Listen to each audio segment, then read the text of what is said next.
Hi, I'm Margaret Taylor, and I'm 68. I've lived a long life surrounded by family, holidays, laughter, and heartbreak. And I thought I'd seen just about every kind of family drama. But that Christmas, something happened that shook me to my core. It wasn't the usual tension or disagreement. It was something far more personal, far more painful. I remember standing in my kitchen, the mail spread across the counter like evidence, staring at our family Christmas cards. And then I saw it. My 6-year-old granddaughter, Lily, smiling so brightly in the memory of the photo session, was gone. Every single card had been altered. She had been erased completely, as if she'd never been part of our family at all. I felt my heart tighten in my chest.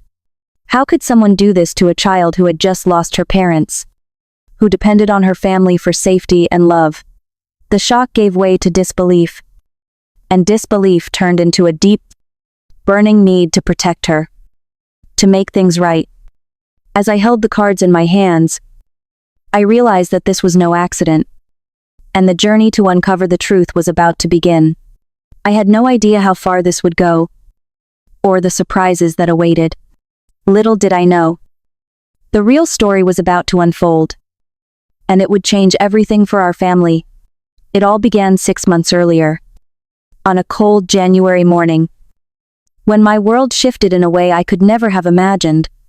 My eldest son, Daniel, and his wife, Emily, had died in a sudden car accident. They were both so young, just 34 and 32, leaving behind their only child, Lily. When child services called to ask if I could take custody, I didn't hesitate. Of course I said yes. She was my granddaughter, and she had lost everything. 3 days later, Lily arrived at my house with her small pink suitcase and her favorite stuffed bunny, Mr. Whiskers. She hadn't spoken since the accident. Her wide, dark eyes were cautious, as if the world had betrayed her too many times already. I held her close, breathing in the faint scent of strawberry shampoo, and promised her that I would protect her, no matter what. Our family dynamic was complicated. My younger son, Michael, and his wife, Vanessa, lived just a few miles away with their children, Ryan and Chloe, 10 and 8. I thought they would welcome Lily with open arms. I thought family always rallies around each other in times of tragedy. But that assumption was painfully wrong. The first signs of tension were subtle. At Lily's first family dinner at Michael and Vanessa's house, Vanessa steered every conversation away from Lily, as if she didn't exist. When Lily accidentally knocked over her water glass, Vanessa's smile tightened into something cold. Michael, normally warm and attentive, remained silent, cutting his steak with careful precision. The children, usually chatty, seemed uneasy around their new cousin. The room felt like a minefield where one wrong step could ignite conflict. That night, Lily climbed into my bed, her little voice soft and trembling. She asked why her aunt didn't seem to like her. My heart ached as I tried to explain, gently, that sometimes people have small hearts, but that my heart was big enough to hold all the love she would ever need. She nodded, resting against me, and I felt her tiny body shake with sobs that carried all the grief of her lost parents. Over the next few months, Vanessa's behavior became more obvious. She would forget to include Lily in family plans or claim she hadn't realized Lily was coming. Michael often worked long hours and seemed blind to the subtle cruelty. I tried to talk to him, but he brushed my concerns aside, telling me that Vanessa just needed time to adjust. Time? As if basic decency toward a child required a learning period. Meanwhile, Lily slowly began to come back to life. She started speaking again in July, began kindergarten in September, and made her first real friend, Emma, down the street. Watching her giggle during playdates reminded me of how resilient children can be when they feel safe and loved. Yet, Vanessa's coldness persisted, and I began to sense a deeper, more calculated exclusion forming. I found myself documenting these incidents in a small notebook. Each entry felt heavy, like gathering evidence for a battle I hoped I would never have to fight. But instinct told me that this was only the beginning, that a larger challenge awaited. And it did. By the time November arrived, the stage for the first major confrontation was set. The annual family Christmas photo session approached. Vanessa had booked our usual photography studio and even bought matching outfits. But the sweater for Lily was wrong. A subtle shade that made her stand out. An afterthought in every sense. Yet, Lily's joy was undiminished. She twirled in front of the mirror. And for a moment, I allowed myself to feel hope that our family could be whole. I didn't know then that the true test was still ahead.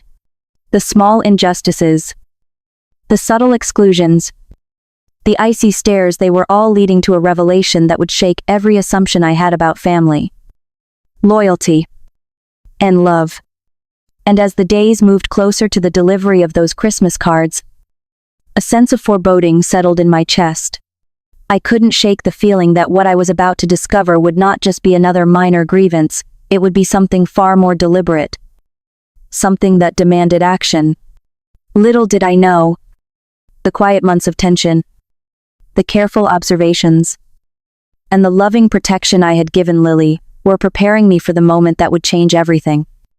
The months that followed tested every ounce of patience I possessed. Vanessa's exclusion of Lily became more deliberate. Though she maintained a polished mask whenever Michael was around, invitations to birthday parties, movie nights, and even casual playdates arrived without Lily's name.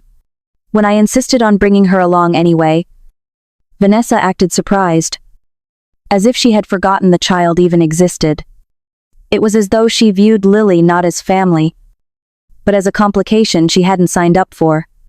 Michael continued to brush off my concerns, telling me I was overreacting and that Vanessa just needed time to adjust. Time, I realized, was Vanessa's excuse for cruelty. A way to normalize treating a 6-year-old like an intruder in her own family. Meanwhile, Lily slowly regained her voice. She started speaking again in the summer, took her first steps into kindergarten in September, and found her first real friend, Emma, just down the street. Watching them play together reminded me that children are remarkably resilient when nurtured with love. Yet every interaction with Vanessa highlighted the distance growing between acceptance and rejection. I found myself keeping a small notebook, jotting down every moment Lily was ignored, every cold glance or passive-aggressive remark. It felt almost instinctual, like a soldier preparing for battle. Though I hoped I would never have to confront the enemy. But instinct rarely lies. Then came the Christmas photo session. The first outward test of this hidden tension. Vanessa had booked our family at the familiar studio, buying matching holiday sweaters for everyone. Almost everyone. That is, Lily's sweater, though the right size, was a shade slightly off from the others. A subtle visual cue that made her stand out as an afterthought. But Lily's joy was untouched. She twirled in front of the mirror, completely oblivious to the undercurrents swirling around her. I clung to that moment of innocence, reminding myself why I was fighting not for pride, not for recognition, but for the simple right of this child to exist as part of our family. At the studio, the photographer praised Lily's energy, her expressive eyes, and her infectious smile. I felt a brief surge of pride, watching her beam in front of the camera, but beneath Vanessa's carefully composed smile, I glimpsed something dark, something calculating, a flicker of cold precision that made the pit of my stomach tighten. I tried to dismiss it, to focus on the beauty of the day, on the laughter of children, and the warmth of the season, but I couldn't ignore it entirely. Over the next few weeks, I noticed small, troubling details. Invitations were manipulated. Group photos subtly cropped. Casual mentions of family events omitted when Lily was present. Vanessa had mastered the art of passive aggression with precision, hiding cruelty in plain sight. Michael, preoccupied with work, seemed unable or unwilling to notice. It was frustrating, heartbreaking, and infuriating all at once. I often found myself reflecting on how something as small as a child's sweater could reveal deeper intentions. How everyday moments could carry hidden messages about belonging, love, and worth.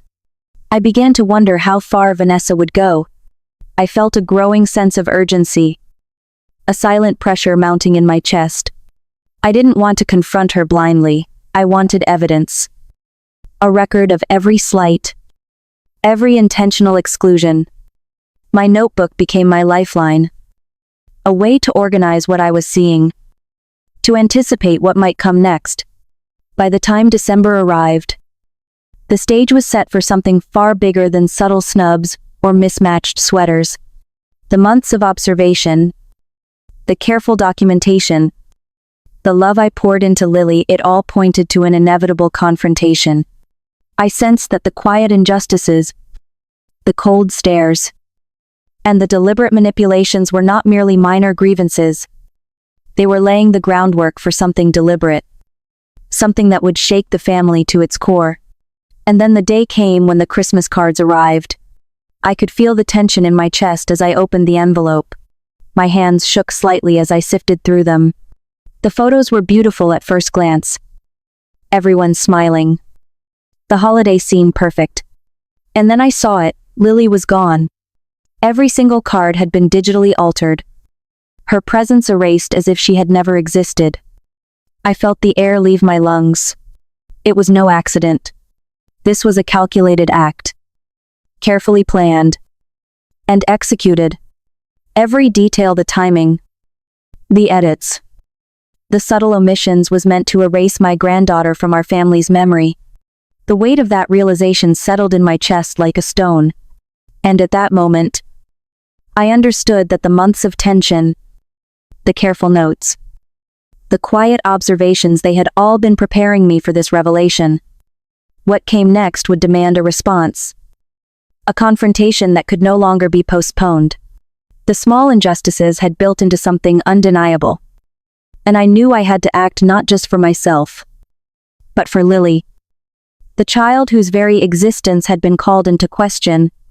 When the Christmas cards finally arrived, the weight of the months of tension hit me all at once. I remember holding the first envelope in my hands, feeling the familiar thrill of seeing our family smiling together.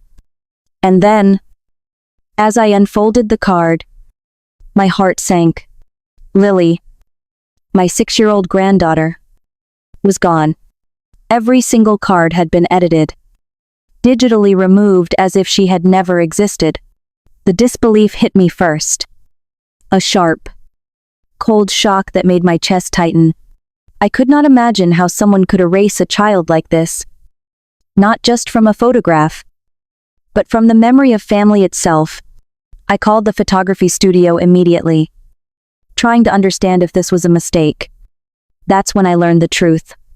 Vanessa had requested the edits. She had paid for them. The full realization settled on me like a physical weight. This was deliberate, calculated. A child's existence had been treated as a detail to be removed, a problem to be erased. I knew then that passive observation would not suffice. The time for careful documentation had ended. The time for confrontation had arrived.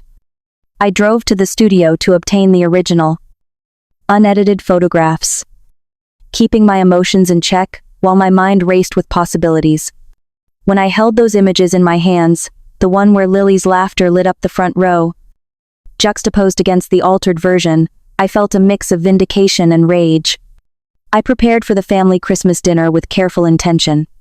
I wanted the truth to be undeniable, for everyone to witness what had been done. When the moment came, I revealed the two photos side by side. The room went silent. the kind of quiet that makes every heartbeat feel like an echo. Vanessa's carefully maintained mask faltered. She could no longer hide behind polite smiles or rehearsed excuses. The subtle cruelty, the months of erasure, now stood exposed for all to see. The reactions around the table were telling. My son, Michael, to froze, caught between loyalty to his wife and the undeniable evidence before him. Family, friends, and relatives looked on, shock and confusion flickering across their faces. Lily, sitting beside me, stared at the photos, her young mind grappling with the incomprehensible reality that someone had tried to make her invisible. I held her hand tightly, whispering that it was not her fault, that her place in our family was real and unshakable. In that moment, I understood the power of truth. Seeing the stark contrast between the images, the warmth of Lily's genuine smile against the void left in the altered photo, made it impossible for anyone to deny what had been done. Vanessa began to stumble through explanations, but each attempt only revealed more of her underlying fear and prejudice. The carefully constructed facade she had maintained for months crumbled under the weight of evidence. The room shifted. Family members who had remained neutral were forced to confront their own perceptions of loyalty, justice, and love. Michael's hesitation transformed into a quiet reckoning, a realization that ignoring these acts would not protect anyone, least of all his daughter. Lily, sensing the tension, leaned closer to me, seeking comfort, and I whispered that she was loved, that she mattered, and that nothing could erase her from our hearts. By the end of that evening, Vanessa's attempts to justify her actions had failed completely. The power balance had shifted, and for the first time in months, I felt a sense of control over the situation. The months of observation, documentation, and quiet reflection had prepared me for this confrontation.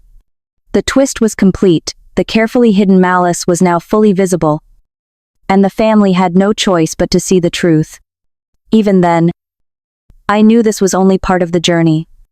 Exposing the edits and confronting Vanessa was necessary, but there were deeper consequences to address custody concerns, family relationships, and protecting Lily from future harm. Still, standing there with the unaltered photos in my hands, I felt a mix of relief and resolve. The child I had promised to protect would not be diminished by cruelty, and the love we shared could withstand even the most calculated acts of malice. As the evening ended, I carried Lily to the car, reflecting on how fragile innocence can be, yet how resilient a child can become when nurtured with consistent love. The confrontation had changed the dynamics of the family, but it also reaffirmed what truly mattered: the bonds we fight to protect, and the courage to stand up when those bonds are threatened. After the confrontation, the atmosphere shifted. Vanessa retreated into herself, and for the first time, the power she had wielded through manipulation felt diminished. Michael began to see, with quiet clarity, the consequences of ignoring what had been happening to Lily. It was a relief to witness his awakening. Yet it was also a stark reminder of how often love and loyalty can be clouded by denial or fear. Over the following days, steps were taken to restore balance. The original photos were sent out to everyone who had received the altered versions. And slowly, Lily's rightful place in the family's memories was reclaimed. Michael took a more active role in protecting her, recognizing that her safety and emotional well-being were not optional, they were sacred responsibilities. Watching Lily blossom in this newfound security was deeply rewarding. She started attending a new school with a more diverse community, where her heritage was celebrated rather than questioned. Her laughter became a daily reminder of resilience, a testament to the power of consistent love over cruelty. Every smile, every playful comment with friends, reinforced that her worth could never be diminished by someone else's prejudice. I reflected often on the journey that had brought us here. Months of subtle aggression, the careful documentation of incidents, The courage to confront wrongdoing, all of it, had been necessary to protect an innocent child. I realized that family isn't just defined by proximity or shared traditions. True family is those who show up, who fight for each other, who provide stability and love when the world seems unkind. There was still work to do. Conversations with Michael and the other children helped them understand empathy, boundaries, and the importance of standing up against unfair treatment. And in quiet moments with Lily, I reassured her that she would always have someone to rely on, someone who would speak up when others failed. The lessons learned extended beyond the immediate family. They were about life, about resilience, and about choosing love over fear. The holidays that year felt different. They were quieter, but they were full of warmth. We celebrated not just with presents, but with the knowledge that honesty, courage, and unwavering love had preserved what mattered most. Seeing Lily chase butterflies in the garden, her laughter filling the crisp morning air, I felt a profound sense of gratitude. That child, once threatened by the deliberate cruelty of an adult, was now free to simply be a child, to grow, to thrive, and to feel loved exactly as she was. I carried these reflections with me, understanding that the challenges we face in family dynamics are rarely simple, but that standing up, speaking out, and protecting those who cannot protect themselves can transform not just moments, but lives. And as I watched Lily skip back to her flower beds, I knew that love had won, and that the family we had nurtured, real, imperfect, and deeply connected, was stronger than ever. Looking back on everything, I realized that family is never about perfection. It isn't about matching outfits, flawless photos, or who follows the rules of tradition. True family is about showing up, protecting one another, and loving without conditions.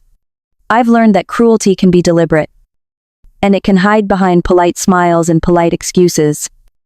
But love and truth are stronger than deception. Seeing Lily safe, confident, and happy, surrounded by people who care for her, he reminds me of why I refuse to stay silent. Standing up for what is right isn't always easy, but it is necessary. I also learned that courage is contagious. Michael, wuncha hesitant, now recognizes the importance of action over avoidance. And the children understand that fairness and empathy are more than concepts. They are ways of living. If there's one thing I hope you take away from our story, it's this: protect those who cannot protect themselves. Speak up when you see injustice, and never underestimate the power of consistent love. I'd love to hear your stories about standing up for someone you care about, or moments when love overcame challenges in your family. Please share them in the comments. And if this story resonated with you, consider liking and sharing it so others can be inspired. 2.